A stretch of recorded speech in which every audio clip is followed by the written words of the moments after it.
انس بن عبداللہ سے روایت ہے کہ میں نے حضرت علی رضی اللہ تعالیٰ عنہ کے 2 مینڈوں کی قربانی کرتے دیکھا. میں حضرت علی کو دیکھا 2 مینڈوں کی قربانی کر رہے ہیں.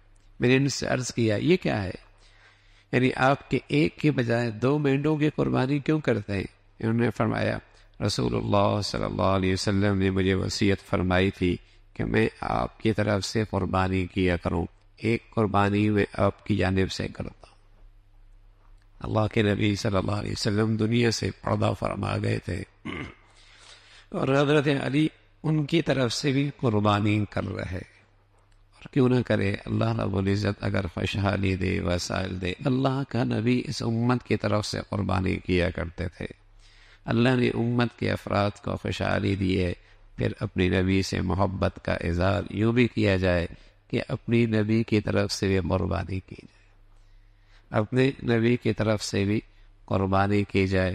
اللہ رب العزت اس میں اور ہی ترقی اور برکتیں عطا فرما دیتے ہیں.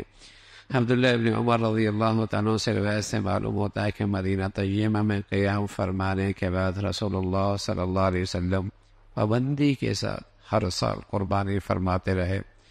اور حضرت علی کرم اللہ وجہہ کی حدیث سے معلوم ہوا کہ آپ کے جانے کے بعد بھی حضرت علی رضی اللہ تعالیٰ عنہ آپ کی طرف سے قربانی کیا کرتے تھے، اور اس کے مطابق آپ نے جو انہیں کہا تھا حضرت علی رضی اللہ عنہ کا عمل اور معمول رہا ہے.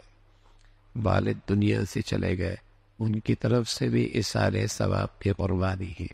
والدہ چلے گئے، ان کی طرف سے بھی اثار ثواب کی قربانی ہے. ایسے تو مسلمان اپنے ماں باپ کے لیے صدقہ کرتا ہی رہتا ہے، لیکن یہ سیزن ہے نا، یہاں اجر زیادہ ہے، بدلہ زیادہ ہے، عطا زیادہ ہے. تو ایسے موقع پہ اللہ رب العزت خوشحالی دے، فراوانی دے، تو انہیں بھی اپنی قربانی بھی زندوں کے لیے بھی کر سکتے ہیں، جانے والوں کے لیے بھی کر سکتے ہیں. زندوں کے لیے بچے نابالغ ہیں، ان کی طرف سے بھی کر سکتے ہیں. سعادت کی بات ہے. تو یہ مسلمانوں کی طرف کمائی کا ایک موسم ہوتا ہے. اللہ رب العزت اس پہ خوب بہانوں سے عطا فرماتے ہیں. اللہ عمل کے توفیق نصیب فرمائے.